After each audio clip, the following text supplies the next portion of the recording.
I am 88 years old. I spent the first 70 years of my life in a toxic marriage to a man who made me feel like nothing more than a possession of his. Painful memories still linger. I remember the countless nights I cried myself to sleep, wondering if I was truly unlovable. The way he belittled me in front of others, making me feel like I was nothing without him. Nobody told me that marriage didn't have to be a prison.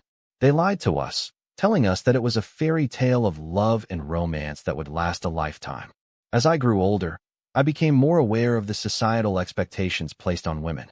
They were told to be perfect homemakers, sacrificing their dreams and aspirations for the sake of their families. I was no exception. I put my own desires on the back burner, trying to make my husband happy, only to realize too late that I was sacrificing my own happiness in the process. I was wrong to think that marriage was the key to happiness. I was wrong to believe that someone else could complete me. The truth is, happiness comes from within, and I didn't know that until it was too late. Looking back, I see the choices I made as a young woman as a product of the times. I was born in 1935, and the world was a very different place. Women were expected to be subservient to men, and any deviation from that norm was met with disapproval. My parents, though well-intentioned, reinforced these expectations, telling me that a good wife and mother was the most important thing in life. But it wasn't just my upbringing that influenced my choices. I was also influenced by the media and the culture of the time. Women were portrayed as homemakers, and anyone who deviated from that role was seen as abnormal. It wasn't until much later, in the 1960s and 1970s, that the women's liberation movement began to challenge these norms. As I reflect on my life, I realized that I was not alone in my struggles.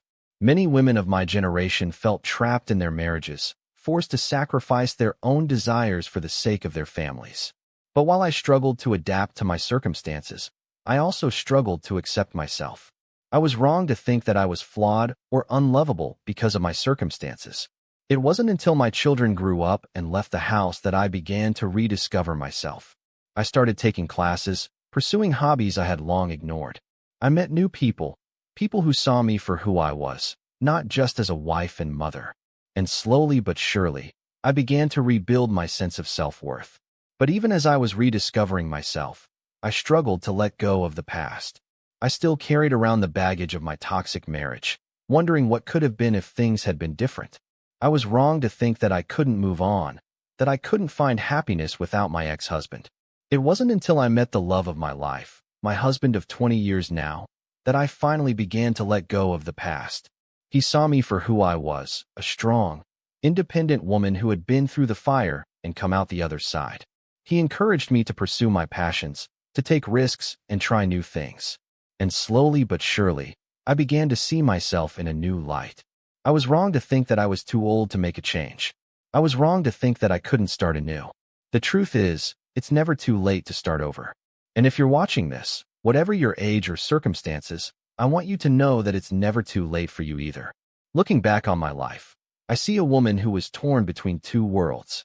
I was torn between the societal expectations placed on me as a woman and my own desires and aspirations. But I also see a woman who persevered, who found a way to rise above the challenges she faced. If you're feeling trapped, like you're stuck in a rut, I want you to know that there is a way out. You may have to take a leap of faith, like I did, and step into the unknown. But trust me, it's worth it. Happiness is worth fighting for, even if it means making difficult choices and facing uncertainty. As I look back on my life, I realize that the struggles I faced were not unique to me. They were a product of the times, a result of societal expectations and cultural norms that were designed to keep women in their place. But I also see a woman who rose above those expectations, who found a way to thrive in the face of adversity. If you're watching this, I want you to know that you are not alone. There are women out there who have been through similar struggles, women who have found a way to rise above the challenges they faced. And I want you to know that you can too. It's never too late to start over, to make a change and pursue your dreams. And if you're feeling stuck, like you're not sure what to do or where to go, I want you to know that it's okay to not have all the answers. It's okay to take a step back, to breathe and reflect, and to figure out what you want. As I look back on my life, I realize that the choices I made were not always the right ones. But I also see a woman who learned from those mistakes, who found a way to overcome them and move forward. And that, my friends, is the greatest lesson of all. If this reached you, please subscribe. I still have things to say.